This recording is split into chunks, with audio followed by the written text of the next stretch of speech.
Hi friends, welcome to Meena's Samyal. Meena's Quick Samyalல இன்னைக்கு நாம பார்க்க போறது ஒரு டிஃபன் கேட்டகரி ரவா இட்லி. ரவா இட்லி ரொம்ப பிடிச்சவங்க ஹோட்டலுக்கு போய் சாப்பிடுவாங்க. அப்படியே வீட்டில் செஞ்சு சாப்பிடணும்னா இருக்கவே இருக்கு இன்ஸ்டன்ட் ரவா மிக்ஸ். ஸோ அதை கொண்டு வந்து சமைச்சு சாப்பிட்றாங்க. ஆனால் ரவா இட்லி பெரிய விஷயமே இல்லைங்க.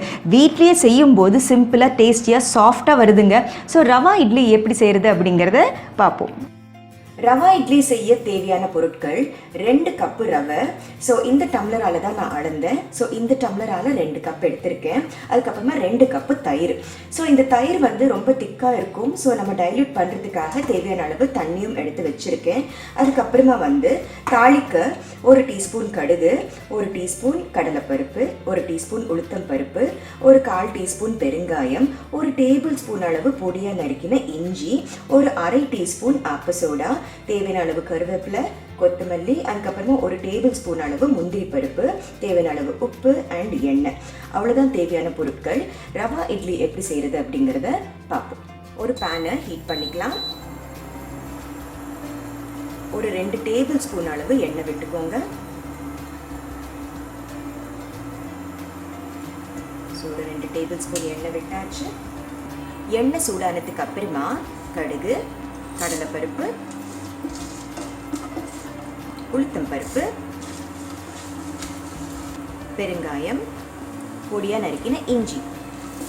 நான் வெறும் இஞ்சி சேர்க்குறேன். உங்களுக்கு காரம் வேணும் அப்படின்னு நீங்கள் நினச்சிங்கன்னா பொடியாக நறுக்கிய பச்சை மிளகா கூட சேர்த்துக்கலாம். ரொம்ப டேஸ்டியாக இருக்கும். அடுத்தது ரவா சேர்த்துக்கலாம். நல்லா அந்த பச்சை வாசனை போயிட்டு ரோஸ்டட் ஸ்மெல் வர வரைக்கும் ரவாவை வறுத்துக்கலாம்.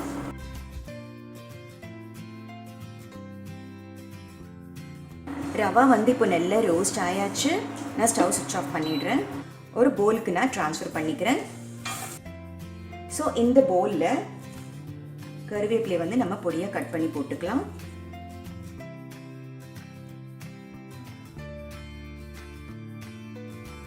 அடுத்தது கொத்தமல்லியும் கட் பண்ணி போட்டுக்கலாம்.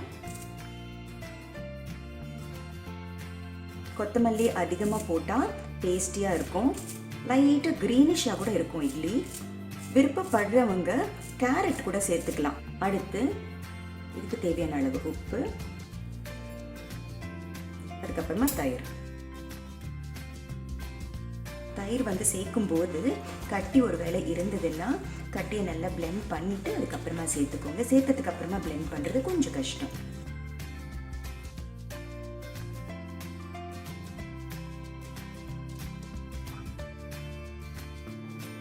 ஸோ கொஞ்சம் தண்ணி சேர்த்துக்கலாம்.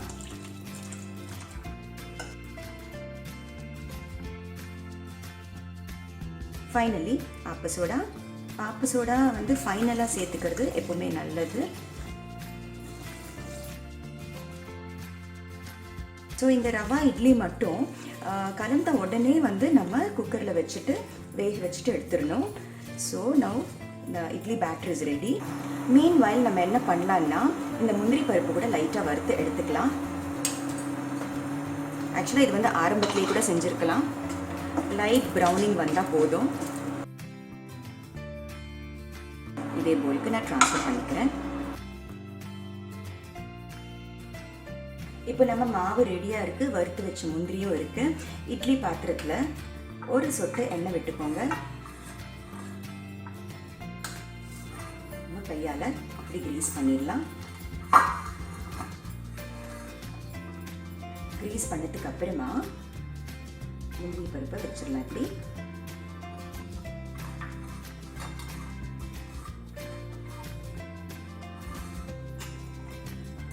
அண்ட் இன்னொரு விஷயம் நான் சொல்லணும் அப்படின்னு நினச்சது என்னென்னா, இந்த தயிர் நம்ம சேர்க்குறோம் இல்லையா, முடிஞ்ச மட்டும் ஓரளவுக்கு புளிச்ச தயிர் வந்து சேர்த்திங்கன்னா இட்லி வந்து சுவையாக இருக்கும்.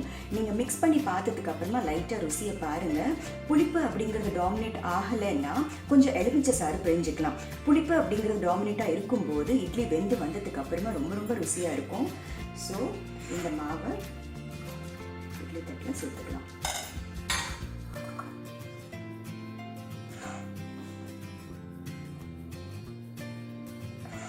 நம்ம ஆப்ப சோடா சேர்த்ததுனால இட்லி வந்து நல்லா பொங்கி வரும். ஸோ ரொம்ப ஃபுல்லாக ஊற்ற வேண்டாம். ஒரு 3/4 அளவுக்கு ஊற்றுனீங்கன்னா கரெக்டாக இருக்கும். ஸோ எல்லா தட்டிலையுமே இந்த மாதிரி எண்ணெய் தடவிட்டு மாவு ஊற்றி ரெடியாக எடுத்து வச்சுக்கலாம்.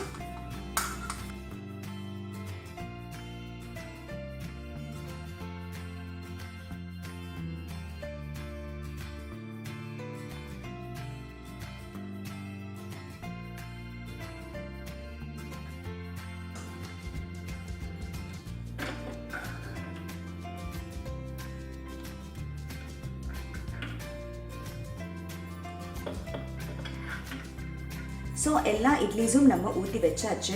இந்த கப்பால் 2 கப்பு ரவை நான் அளந்து சேர்க்கும் போது எனக்கு 6 தட்டு வந்திருக்குங்க. அதாவது 24 இட்லிஸ் வந்திருக்கு. ஸோ நீங்கள் அதுக்கேற்ற மாதிரி உங்கள் வீட்டில் எத்தனை வேணுமோ அப்படிங்கிறது வந்து பிளான் பண்ணிக்கோங்க. ஒரு குக்கரில் வந்து தண்ணி ஊற்றி தண்ணி வந்து பாயில் ஆக ஆரம்பிச்சாச்சு. கேர்ஃபுல்லாக இந்த இட்லி பிளேட்ஸை உள்ளே இறக்கிடலாம்.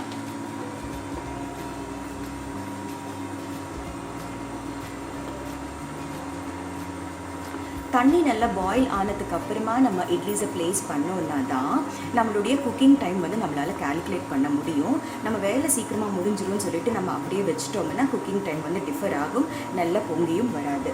ஸோ நம்ம குக்கரை க்ளோஸ் பண்ணிடலாம். ஒரு 12 to 15 மினிட்ஸ் ஆகும். 12 to 15 மினிட்ஸ் வர வரைக்கும் லெட்ஸ் வெயிட். ஸோ இப்போது 12 மினிட்ஸ் முடிஞ்சிருச்சு. ஸோ எப்படி இருக்குது அப்படிங்கிறத பார்ப்போம்.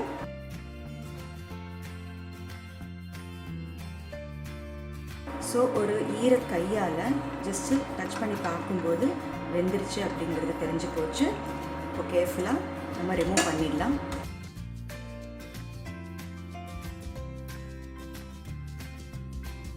ஸோ இப்படி 2 மினிட்ஸ் நம்ம ஆற விட்டதுக்கு அப்புறமா நம்ம ஸ்கூப் பண்ணி எடுத்தோம்னா பிரேக் ஆகாமல் நீட்டாக வந்துடும். So let's wait for 2 minutes. So இப்போ 1 to 2 மினிட்ஸ் முடிஞ்சாச்சு. நம்ம வந்து இட்லிஸை ரிமூவ் பண்ணிடலாம். ஒரு பாத்திரத்தில் கொஞ்சம் தண்ணி விட்டுட்டு இந்த மாதிரி ஃப்ளாட்டான ஒரு ஸ்பூன் எடுத்துக்கோங்க.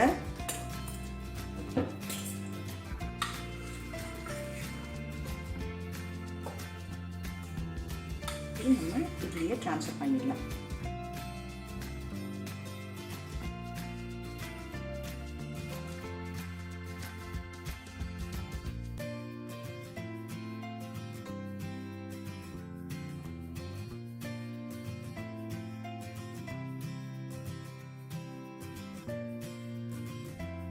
So சுவையான rava idli is ready.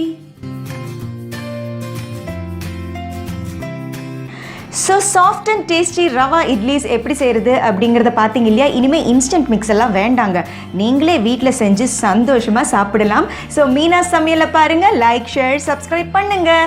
Bye.